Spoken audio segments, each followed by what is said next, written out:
Hello and welcome, friends, to Healthy Connections Vitality Reset Program. We're really excited to offer this reset, which we've been sharing with our community since we opened our clinic in 2018 in a more evergreen fashion. So we found that this particular combination of nutrition guidance and support combined with some coaching, daily emails with recipes and encouragement, and an undertone of compassion and flexibility has helped so many people in our clinic and in our community. And we're really excited to offer this now on an as needed basis.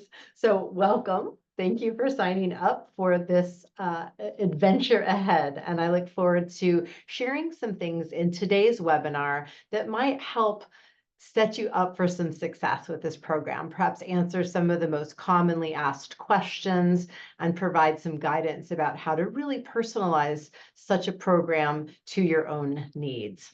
My name is Heather Nielsen, and my husband Jeff Horacek and I opened Healthy Connections here in Hood River, like I said, in 2018, with a real intention of providing compassionate and connected care to our community with lifestyle support, knowing that food and sleep and movement and community are all really important elements of overall well-being. And they really do need to be personalized. So what we're about to embark on is an adventure together with some dietary recommendations that we are happy to help you be flexible as you need, as your body needs, and we're here to support you all the way. This is a group lifestyle program, meaning that there is probably at any given time there will be several other people participating in this reset with you to address common health issues that we've seen every day in our clinic here in Hood River. We really want to support you in living well with these particular 5 pillars of health that we promote regularly here. So nutrition, as already mentioned, sleep and rest, activity and exercise, mindfulness, bodyfulness, heartfulness, and supportive relationships. So what you can expect from our clinic during this course: functional medicine-based resources for nutrition and lifestyle, dietary guidance to the best of our ability in this kind of a format tailored to your needs, daily emails for 31 days, including tips, tools, recipes, and recommendations for making and keeping new healthy habits. You'll also have the opportunity to connect with me. I'm the clinic's health coach, and or our nutritionist, Kirsten Chesney, who's been my partner in creating this reset for you. We're going to be offering both office hours where you can just drop in and ask a question. You'll also have the opportunity to meet one time during the reset with either of us as a part of the reset package. Also, of course, connections and community. Even if you don't know anybody else who's doing this right now, just trust that there are other people at any given time engaged in this with you, taking an empowered approach to your well-being, making the choices moment by moment that we know can lead us on the path of better health. I will be perfectly honest, I'm not a big social media person myself. I find that I need to get my community away from the screen. But I do know that, and I spend a lot of time on the screen all day at work. I do know that a lot of people find a tremendous sense of community and connection. So if at this moment in time, we don't have a Facebook group or any other platform, but as I'm recording this in July of 2024, we may evolve that piece. So, and if you feel strongly about how that might be helpful for you, please let us know. Please give feedback of any type throughout this course. We are here for you. So what you can expect from us as a clinic, what not to expect from us during this project here. We're not a substitute for individualized medical care here in this particular Vitality Reset. Now, you may be a patient of Dr. Jeff's or of Heather Bates or another provider here. in which case this can integrate with your unique individualized care. But this program itself cannot be considered a substitute. In this program, we're not diagnosing or treating any particular conditions directly as medicine. We can't guarantee that you'll get the results that you wish for, although most people have really positive results when they participate in this reset. And of course, we're not responsible for any inherent risks that may come with this. All right. Enough of that. Moving on. So I invite people at the beginning, and you should have already received an email with this kind of questioning to get kind of prime the cognitive and emotional pump. But it's really important to understand why you are embarking on this, your big why. We all know that the what and the how are easier when we understand why we are doing something difficult. And we all know that changing our lifestyle is difficult. So really considering what your big why might be. You know, for many people, it's, I want to reduce inflammation in my body. For some people, it's improved metabolic health. Many of us know what feels right in our bodies, but we stray due to holidays, vacations, illnesses, injuries, surgeries, et cetera, et cetera. So many reasons why we might not be doing what our body really wants us to do for optimal health. So I encourage you to even stop this video right now if you haven't thought about your big why, or keep going with this video, but make sure that you make some time to really think about why you would want to do this. We're not doing it for somebody else, not because your doctor or your neighbor said you should, but because there's some inherent intrinsic knowing that you have, or maybe it's not even a knowing, maybe it's a curiosity. Maybe it's, everybody always talks about going gluten-free and, taking a break from alcohol, but I've never tried it. Maybe I'm curious. Maybe I will give it a go. It's only 30 days. How hard can it be, right? So whatever your why, be clear on it. Secondly, once you're clear on the why, I think it's also really important to ask what you think might be most important to support you in making these kinds of changes. So some of us need more support from other people than others. Some of us are going to be fine with the food, but perhaps focusing on sleep or stress might be really the more challenging part for you. Whatever it is that you think you might need, ponder that as well. So these are very personalized questions in this program that it's important for you to consider and answer. So I'm going to take a little shift here away from the very personal, the very granular, and go big and broad and consider the question, why do humans even eat? Right? Why do we eat? If we were live, I would be very curious to ask each of you, what your thoughts are on this. But the common responses that I get to this question are, it tastes good. I like it. I'm hungry. Okay, that's the obvious one. I'm actually physically hungry. I'm bored. I'm celebrating, etc. You can fill in your own, why you might eat. When we look on the left, this image of more of a standard American diet includes donuts, French fries, pizza, and a very large looking burger with a bun. So these foods are all quite palatable. And there is quite a bit of evidence now to show that many of these foods are actually genetically engineered to program our brains to crave them. So I would argue that actually a lot of the reason that we eat some of the foods that we eat is by very clever design.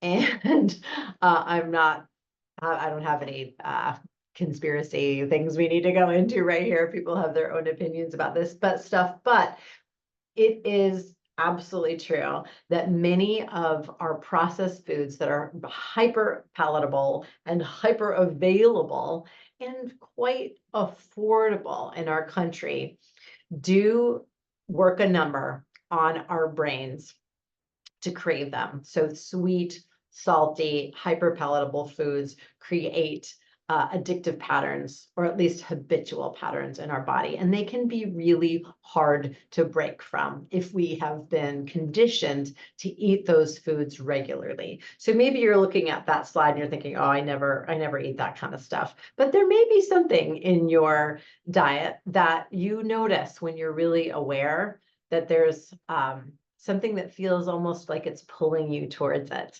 And that's a beautiful thing to notice, right? Our human brains are designed to move away from pain towards pleasure.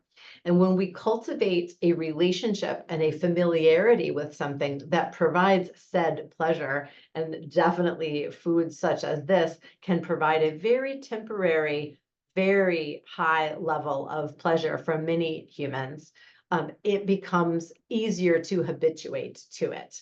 And so these foods can become cravings. So we're not necessarily eating them because we are choosing that as much as they are choosing us.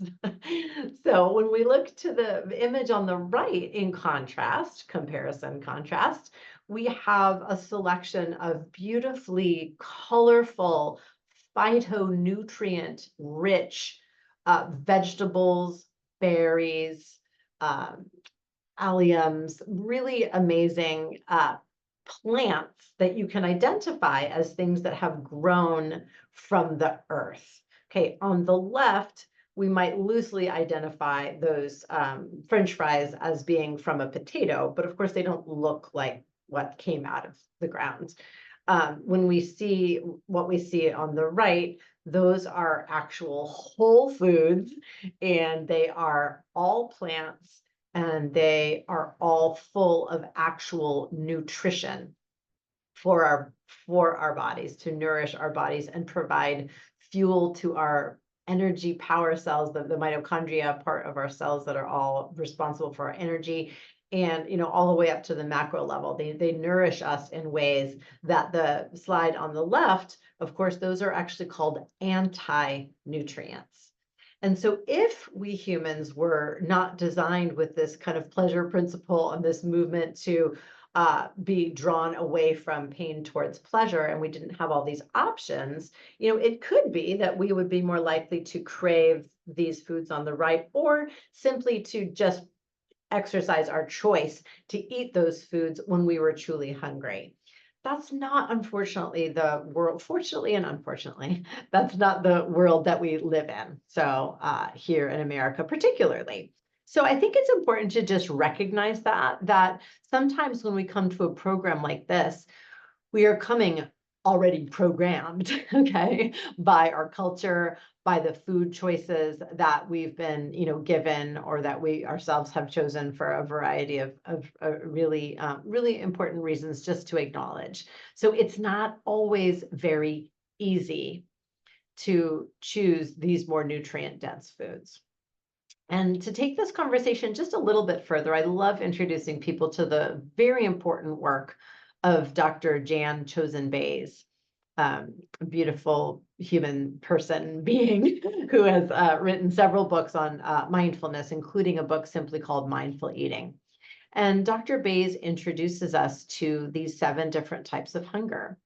And I invite you to incorporate these into the way that you look at your food and your hungers over the next 30 days when you're doing this program and beyond, hopefully.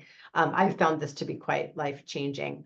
So not all of these types of hungers are necessarily requiring that we satisfy them with food.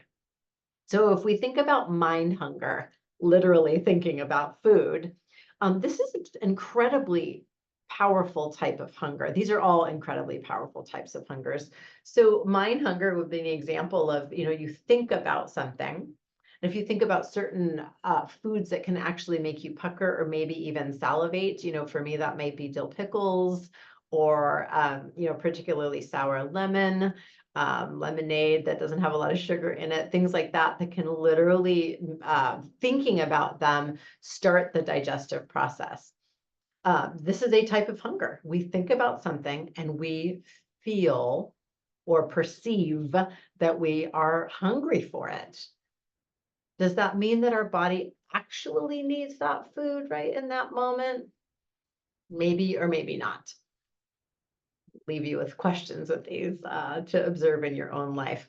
Heart hunger is the type of hunger when this can be both like a beautiful experience of the heart connection when we are celebrating perhaps a birthday or a graduation or a wedding or just a getting together with friends or family, and we're happy and we're connected in our hearts and we're connecting through food, right? We may not really be that hungry. I did that just the other night. I really wasn't hungry. I'd had a late lunch and then we had some friends over for an early dinner. So my timing was bad that day.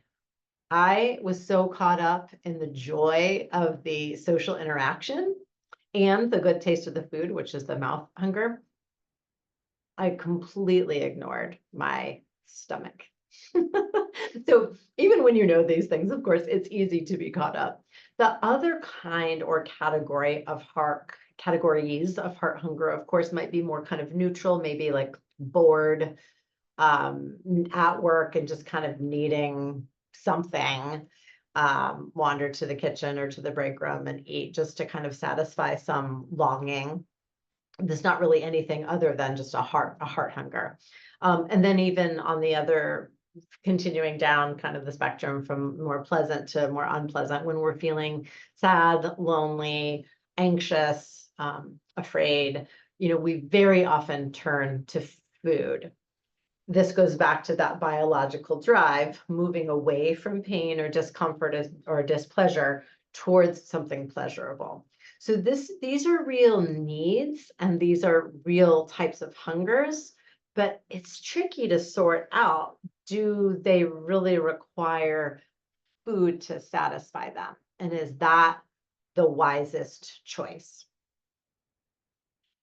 These next three are fairly easy and explanatory. Eye hunger, we see something, it looks good, we want it. I don't know if any of you already found yourselves hungry from looking at that previous slide. Mouth hunger and nose hunger, again, quite self-explanatory. We smell something amazing. Oh my gosh, we're hungry. We're hungry for it. And once we're already eating and that wonderful taste is in our mouths, we often don't get the cues of satiety or fullness because mouth hunger can be so prevalent and powerful. So all of these first types of hungers that we've just gone over, mind, heart, eye, mouth, and nose, are perhaps not the wisest precursors to making healthy choices for our bodies. Maybe they don't really even require food at all.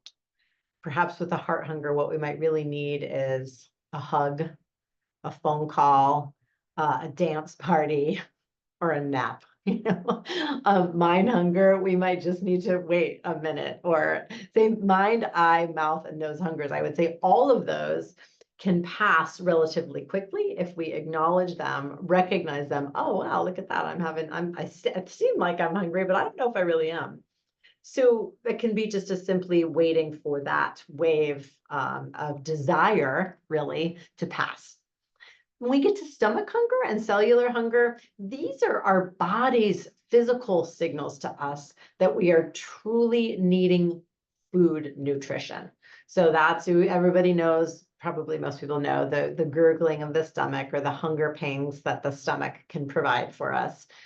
Cellular hunger, it's easy for me. I have type 1 diabetes, so I can, when I'm having low blood sugar, like it's super legit cellular hunger. But many people, without diabetes can experience that hangry. So that sense of that shakiness, irritability. And that's a true cellular hunger. You need food to satisfy that blood sugar demand from your body. Or in the stomach hunger, you need food to provide the nutrition, that the signals that your body is providing for you. Now, sometimes those signals, those physiological biofeedback mechanisms can get a little askance, and that might be something that we might want to have an individual or another conversation about that. But in general, that's how the body is designed to work, to give us those signals of hunger and of satiety through our stomach and through the sense, more of that interoceptive sense, that sense of shakiness, lightheadedness, perhaps a headache, that irritability. So those are the hungers that require food. So I think it's neat to take all of this into consideration when we're embarking on a dietary change, right? Okay, so as we know, many of these non-physical hungers can really lead to imbalances, right? We can choose, if we're choosing more from the heart or the mind or the mouth, and we're disregarding our sense of fullness, we can very often choose too much salt, sugar, fat, and alcohol, things that in excess can all be toxic for us, too much processed food, too much emotional eating, too much mindless eating. And then they can also lead to not enough exercise, not enough mindful awareness, self-compassion, nutrients, and nature. These are just some of the examples. Some of you may be familiar with our two big questions we ask in functional medicine: what is too much? What is not enough? Really beautiful questions to ask yourself anytime you sense that you are out of balance. What is too much? What is not enough? So our human bodies can fall apart for a lot of different reasons. And that may be what brought you here to the Vitality Reset. Perhaps you came because of a major stress event that was precipitated by death in the family, a divorce, childbirth, overwork, concerns and worries about our planet, our politics, etc.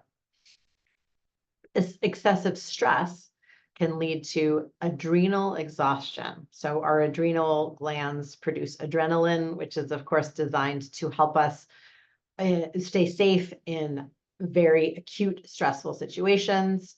The problem now is, as my mindfulness teacher, Steve Alper, shared with me 22 years ago, many of us walk around with an IV drip of adrenaline, essentially. We're just dripping it constantly. We're perceiving the stress, we're engaging in the stress, and we are not recovering. So this can lead to gut imbalances. The GI system really cannot take such overload of stress hormones.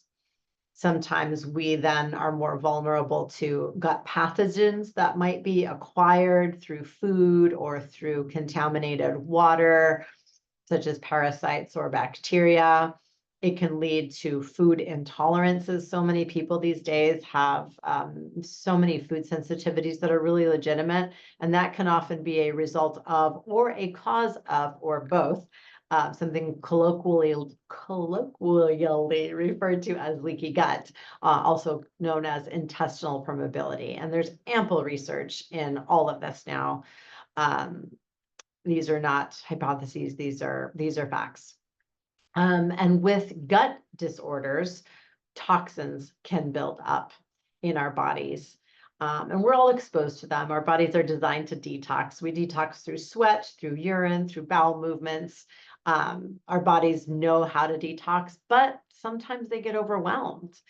And that can lead to all sorts of other symptoms. So this is just one model of how sometimes our bodies can fall apart. And then not even on here is our immune system, which is very tightly connected, interconnected with all of this. And we're seeing an increase in autoimmune conditions, oftentimes related to, interconnected with all of these things. It's hard to know exactly what came first, but what we do know is that food can be a huge part of our healing. So Hippocrates knew thousands of years ago, back before we could do advanced hormone testing and stool testing for microbiome imbalances and parasites and candida overgrowth, etc. He knew that food was the best medicine. It is true then, and it is really true today. And it's where we as humans have the most control because we eat many times a day, every day, most of us, unless you're doing some pretty serious fasting protocol.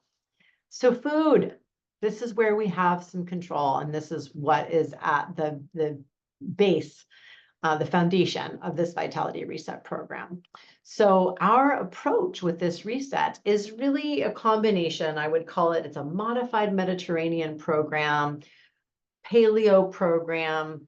Dr. Mark Hyman really jokingly referred to this kind of approach as like a pagan program. It's somewhere between an agreement between vegans, which are very, very plant focused, and paleo, which includes and emphasizes more meat proteins. And so really you can make it what you want, but the emphasis and the overlap is on a lot of healthy nutrition through fresh plant foods. Okay, so the diet that the nutrition plan that's outlined for you as a starting place. Again, you can modify, keep talking about that, but it's really an ancestral health approach. And we were inspired by the work of Chris Kresser many years ago. He wrote The Paleo Cure. He's written many other things. He's a founder of a couple of different functional medicine institutes in California and in Utah. Really, really amazing guy, and has helped just thousands of people. So his paleo approach emphasizes nutrient-dense foods such as vegetables, healthy meats and oils, meaning organic when possible, pasture-raised animals that you would be happy to know how they were treated, how their lives were lived. Because we do know that the quality of an animal's life, the things that's been fed and pumped with or not, do have an effect on those of us who eat these said meats. Healthy oils, eggs, nuts, and some fruit.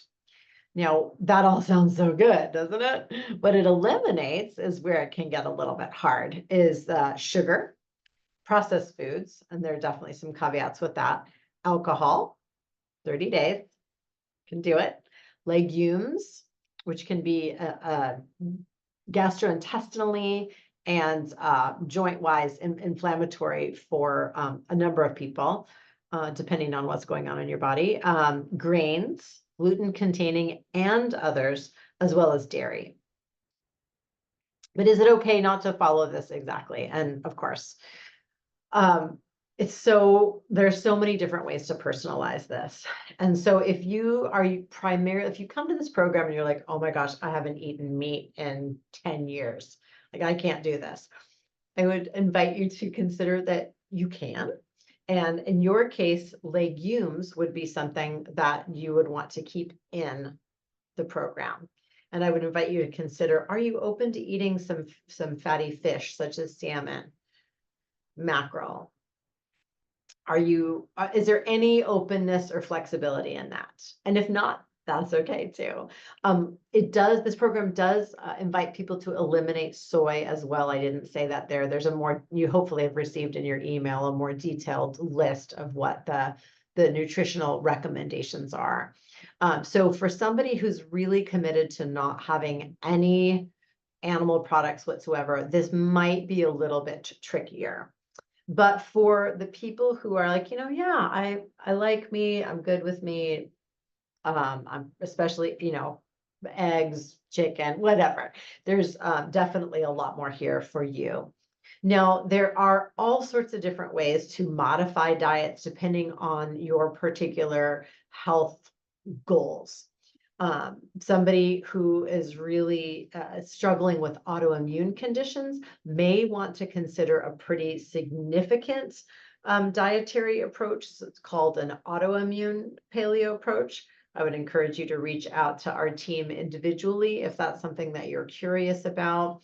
Many people who are interested in identifying food sensitivities, managing blood sugar, reducing inflammation, and really getting kind of some peace with food addictions are really going to be well served by this kind of an approach. It's going to help with the sugar addictions that are so common, help with blood sugar balance, because the carbohydrates that you're eating in this program are going to be high fiber carbohydrates, such as sweet potatoes are going to be, a lot of people make good friends with sweet potatoes on this program.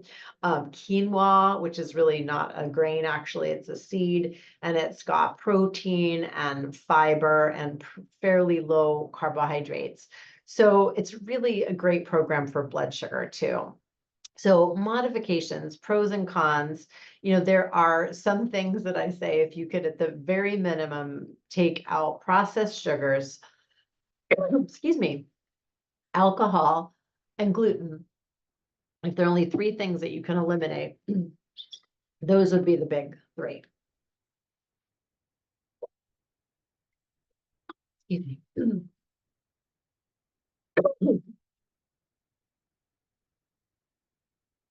It is tricky to watch out for sugar, and important to watch out for sugar, because it is everywhere. I have a half brother who is German, and when he and his wife came to visit us several years ago, they had gone to the grocery store to get some things that they like. And they came back just baffled. They said, "Why does all your bread have sugar in it?" I personally don't eat bread, so I wasn't aware that all of our bread had sugar in it, but I'm not surprised. So important to just be aware of all of these different names that sugar can be disguised as. It's important also to know that sometimes when we're embarking on a change like this, depending on what our diet is like when we begin it, we might feel worse before we feel better. We might have withdrawals, particularly if your diet has had a lot of processed foods, sugar, caffeine. I will say that caffeine is allowed on this. It's just recommended that it's modified. If you're typically drinking, 6 shots of espresso every day, you might want to cut back to 2 or 3.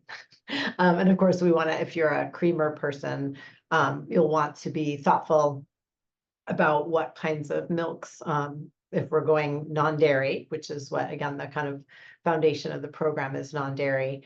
I have some recommendations for options with that, because I'm a big coffee drinker myself. Throughout this program, I think it's really important to practice self-kindness and really nurturing yourself and staying connected to your big why. Okay. It's easy to think that we're nurturing ourselves and call it so, when actually it's self-indulgence, such as comforting ourselves with a pint of Ben and Jerry's after a bad day, or a bottle of wine after a hard week. That's self-indulgent. That is actually not nurturing. It's not kind. It's not compassionate to ourselves. It's taking us to comfort and away from pain. But if you're committing to this kind of a program, the self-discipline that you offer yourself, it will pay back in spades. So we have a few minutes to do, and I'm inviting you to do a simple grounding practice with me. So I'm also a meditation teacher, in addition to a health coach and a therapist. And I do think that one of the biggest things that people have told us that they've learned through these programs in the past is to be more aware. We get good at what we practice. So let's practice. I invite you all to, just for a moment, notice your feet on the floor beneath you. So make any adjustment that you might need in your physical body right now. And if possible, placing your feet flat on the floor. Inviting your mind to settle into your body right now. Just recognizing where you're supported by the earth,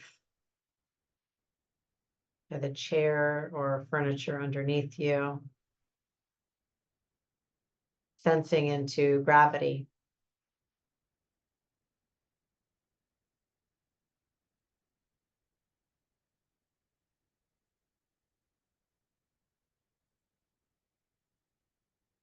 If it feels right for you, you might also notice your posture, offering yourself some dignity, some alertness in your spine, in your core, in your throat. But also a sense of ease in your body. Noticing, is there anything I can let go of right now? Anything I'm holding? You know your usual suspects, perhaps your shoulders, your jaw, your belly. Maybe it's your breath where you hold. So just offering yourself some ease and letting go. Noticing your hands. And you let go. Coming back to your feet and your seat. Can you recognize the support, the physical support that's always there?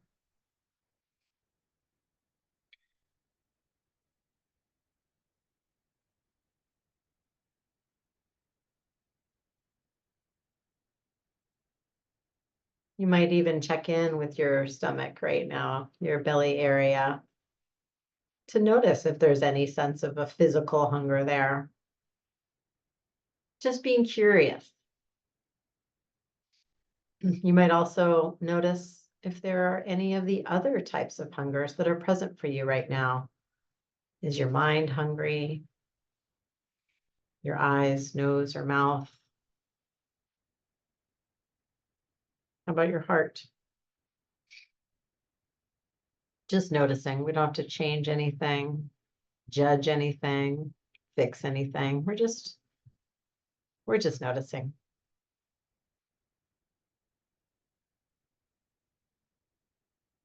Lastly, just checking in with your breath, if you haven't already. Offering yourself a mindful, deep inhalation, such that you can sense the air moving through your nostrils and your throat, expanding your lungs, perhaps even into your belly. And then noticing equally the exhalation.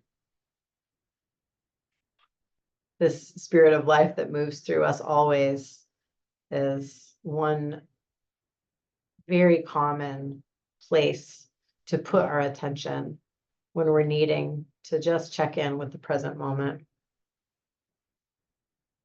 But for now, perhaps asking yourself before we transition back to wrap up our webinar here, asking yourself, what did I notice?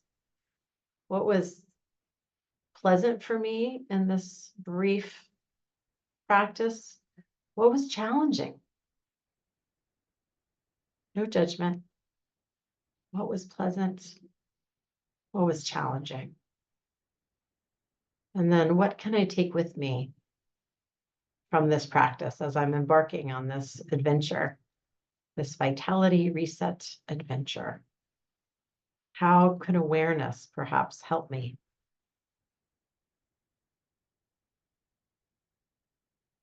And as you're ready, just allowing your eyes to gently open if they've been closed. Perhaps offering yourself a little mindful movement or a big out breath. Just a few more thoughts before we wrap up this welcome webinar for you, friend. Change can be hard for us and for our loved ones. Change, even if we're choosing it, can be seen to parts of ourselves as threatening. We actually have this whole system of immunity to change. Really interesting research on, there's actually a book called Immunity to Change. So our bodies, our minds, and our friends and our families, of course, can see change as threatening, different. There can be guilt and shame tied up with it, anger, worry, fear, resistance. All of this is normal. All of this is normal. And we can both have the impulse to change and not to change. So we can be ambivalent about our own change. I think it's really important to just honor that over the course of 30, 31 days, you're going to have some moments where you're not so crazy about this, where it's hard, where you worry, where you're afraid, where you feel guilty, where you fail, where you're mad. And maybe your loved ones might feel any or all of those same things too. It's all okay. It'll all pass and it's all normal. Okay. If you're not familiar with the concept and the practice of SMART goals, this can be a helpful tool. Some people like a lot more structure than others. And if you're a really structure-oriented person and you make a checklist and you make a plan and you do it, SMART goals are probably for you. So these are specific, measurable, attainable, relevant, and time-based. I'll give you a quick example. So SMARTer goals for the first week as you're launching on this program. A nutrition SMART goal. I'm going to remove all my trigger foods from my kitchen by the end of the day tomorrow. It's specific, measurable, and it's time-based. I will plan 3 lunches and dinners, including shopping lists and a plan to shop after this webinar. Okay, very specific, very actionable. Hopefully those kinds of goals would be attainable for you. They're SMART. Okay, they don't have to be yours. These are examples. An activity goal might be, I will walk for 30 minutes on Monday, Wednesday, and Friday morning after breakfast, rain or shine. There's a lot of information to show that a postprandial or after meal walk does wonders for blood sugar and glucose metabolism. A life goal might be, I'm going to let my family members or a close friend know what my health goals are for this month, why I'm doing this program. Let them know specifically how they can support me. For example, don't bring ice cream or wine into the house or into a social situation if that's going to be too challenging for you. Know thyself. Okay, SMARTer goals. Resources. We provide many of these throughout the daily emails and in your welcome packet, but here are some of my favorite. I'll tell you, I don't know how I could be paleo without Danielle Walker's cookbooks. They are my go-to for holidays, for dinner during the week, for a special brunch, or just for a treat I might want to make, some gluten-free paleo blueberry muffins. Love, love, love her cookbooks. Danielle Walker, Against All Grain. She has a lot of things on the internet, and then fabulous, beautiful cookbooks. Nutrient Dense Kitchen is a autoimmune paleo for those of you who are not able to do nightshades or corn. Highly recommend her cookbook. Practical Paleo by Diane Sanfilippo. Whole30, of course, is 100% aligned with this. The Ultimate Paleo Cookbook. There's also a lot of really great podcasts. Phoenix Helix just actually retired this year, but her podcasts are still available. A lot of tips for paleo living with autoimmune disease. Some other great podcasts on there. Those of you that are like online resources, if you just search paleo or Whole30, mindful eating, great resources. Minimalist Baker is my favorite go-to if I'm not going to find something from Danielle, or if I'm out and about and I've just got my phone and I look up Minimalist Baker, zucchini muffins or something. Paleo zucchini muffins, gluten-free, dairy-free. Paleo is always going to be gluten-free, dairy-free. So that's kind of code for that. Thrivemarket.com has a lot of the snacky foods. Now, I had mentioned earlier, no processed foods. I think this is really near impossible for many of us who are working or who have kids or aren't super committed to spending a zillion hours of cooking and planning, etc. So local resources for fresh and healthy, wonderful paleo foods, of course, farmers markets, Treebird Market, Farm Stand, Huckleberries, Simply Fine Gourmet, Local Roots, Tim Sauer. We have so many good options here in the Gorge. And if you are outside the Gorge area, please get connected with your own local, fresh, healthy food sources. They're there. They're everywhere now. I just wanted to share too, I have been doing this kind of lifestyle, sometimes more, sometimes less, but always for 10 years go plus going now.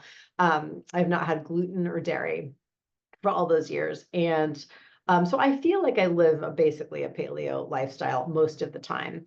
So some people are like, oh my God, how do you do this? I just wanted to lay out, take it or leave it, kind of how we typically eat in our house. So, a breakfast. So there's always kind of in purple, you see an option for all of us always, if it works for you. I shouldn't say all of us, for many of us might be intermittent fasting. So if you're interested in doing intermittent fasting, there are some emails coming through the reset about that. But it's really just restricting the time that you eat, time restricted eating. So you may not start eating until 10 or 11 in the morning, and you may stop eating at 5 or 6 in the evening. This, of course, doesn't work for everyone, but I have found that it works really well for me. So I typically actually don't eat breakfast anymore, but back when I did, or on some days when I choose to, I might have a smoothie with these following kinds of ingredients or variants, frozen combination of frozen berries and grains, a non-dairy milk or water, a high quality protein powder. Pea and rice protein is fine, even though peas and rice are not on the paleo diet. The derivative proteins are fine and good quality generally. Variants can be chia seeds, hemp seeds, cacao nibs for a little bit of yummy chocolate, because yes, a little bit of dark chocolate is okay on this protocol. Another nice breakfast might be, of course, eggs with maybe a little quinoa, vegetables thrown in there to get as much plant protein as possible, or phytonutrients in there as possible. And then, or maybe sweet, maybe with some berries and some non-dairy yogurt. There's some really good non-dairy yogurts available now. So that might just be like a typical brekkie. Typical lunch. I'm big on leftovers. I know some people aren't, but I work, I'm busy. I'm not in the kitchen at lunchtime, so I try to make dinner the night before so that I can have leftovers. Jeff and I can enjoy leftovers the next day. Or salad with canned salmon or tuna or chicken. Really easy to have that on hand. Have the greens, keep the can, meat, and then have a good either homemade salad dressing or one that I've vetted that does not have sugar and lots of crap in it. There's some really good brands that are available now. Another lunch might be something super, super, super simple, having like a meat stick, like chomps with whatever fruit is in season, some celery, carrots, cucumbers, and I didn't put this on here, but like I make a cauliflower hummus that's really, really yummy, which is paleo from a paleo cookbook. And then Captain Soup is a great recommendation, especially during the fall and winter seasons. They're based in Eugene. You can order them online. Super simple, nutrient dense frozen soups. I usually keep some at work in the freezer, so it's that kind of in an emergency. I'm not having to go out and scrounge, because the healthy choice is not usually the easy choice. So we have to set ourselves up for success. Typical dinner would really just be a variation on a healthy protein, eggs, fish, meat, lots of vegetables. Sweet potatoes and red potatoes are a staple for those days where we need more carbs, if we've been more active. Kale and broccoli are also just like kind of staples that we buy at least once a week. Quinoa, like I said already, it's actually a seed, not a grain, and black rice are very nutrient dense. So those of you who are more active, if you are somebody who is burning 3,000 calories a day, you need more carbs. So I want you to be eating gluten-free grains. Okay. Oh my goodness, I'm just about out of time. Okay, so get creative. It just gets easier and easier and easier to eat this kind of way, friends. It really does. Tips for starting strong. It's only 30 days. Focus on what you can eat versus what you cannot. Clean up your kitchen and control your environment. This is key. Willpower doesn't work, friends. It just doesn't. For most of us, it doesn't. Discipline is different from like willpower. Set your goals, but set yourself up for success so that your environment is not going to sabotage you. Know your potential self-sabotage opportunities and plan ahead. Check on your big why every day. Write it on your bathroom, mirror, wherever, post it, whatever you need to do. Remember your big why, especially when you feel like you want to quit. Reach out, please, to our team for support anytime, or to your support people anytime. remembering that some digressions, are worse than others, right? Paleo granola or gluten-free crackers are really not that big of a problem for most people, but a bowl of dairy-full ice cream or a few slices of regular pizza could really throw the whole program off. One of the important goals I didn't mention of having a commitment to 30 days is that if you do have food sensitivities, it takes a while for the immune system to settle down and to trust that it's not going to continue to be presented with things that it has to react to. Okay. So you may not even have symptoms of food sensitivities that you're aware of. So taking the majority of these foods out that can be linked with food intolerances and really keeping them out for 30 days gives your immune system a time to really settle down. That's one of the reasons why inflammation goes down, pain goes down, weight goes down. It's a lot to do with the immune system being ramped up when being presented with toxins like sugar and alcohol and gluten and whatever might be, problematic for you. So I think it's super important to remember that timing matters. If now is not the ideal time, don't do it. Wait till you have fewer commitments. Don't do this when you're on vacation. Pick the right time for you where you have 30 days where you can do it. So home practice, get prepped, choose your start date and get prepped. Set SMART goals for yourself. Be curious, be compassionate. Don't get stuck in judgment and shame. Keep your vision in mind and reach out if you need it. Really grateful that you've decided to join Healthy Connections on this adventure. We believe in you.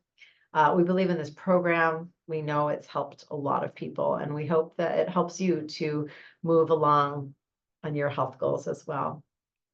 My great pleasure being here with you today, and thank you again.